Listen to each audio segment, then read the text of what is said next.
Heroine గారి performance ఎలా అనిపించింది సార్? అంటే తక్కువ క్యారెక్టర్, అంటే ఆ ట్రైలర్‌లో అంటే షార్ట్ అండ్ సింపుల్‌గా చూపించారు. కానీ చూపించిన ఆ కొద్దిసేపట్లో హీరోయిన్ గారి పర్ఫార్మెన్స్ ఎలా అనిపించింది మీకు? మనకిక్కడ ఎప్పుడైనా కానీ ఒక ఆర్టిస్టు పెద్ద పెద్ద డైలాగులు ఏమనుకుంటున్నావురా నువ్వు అది ఇది కాదు, సైలెన్స్లో మనకి ఇంపాక్ట్ ఇవ్వగలగాలి. వాళ్ళు ఏం మాట్లాడకుండా కూర్చుంటే మనని హిట్ చేయగలగాలి.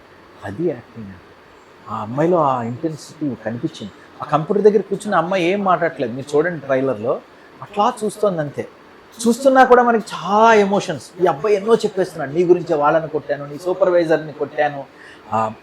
వాడికి ఇంగ్లీష్ కూడా సరిగ్గా రాదు పాపం, broken English. I'm not a beavers, I'm a man, I take care of you. అలా వాడు పాపం ఇమ్మెచ్యూరిటీతో ఆ తమాషా డైలాగ్స్ ఆ ఇంటెన్సిటీతో చెప్తుంటే ఆ అమ్మాయి పాయింట్ బ్లాంక్ సైలెన్స్, తుఫాను ముందు ప్రశాంతత లాంటి సైలెన్స్తో అలా టైప్ చేస్తాం. కానీ ఆ మొహంలో అద్భుతమైన ఫీలింగ్స్ కన్వే అవుతున్నాయి. She have a bright future, no doubt about it.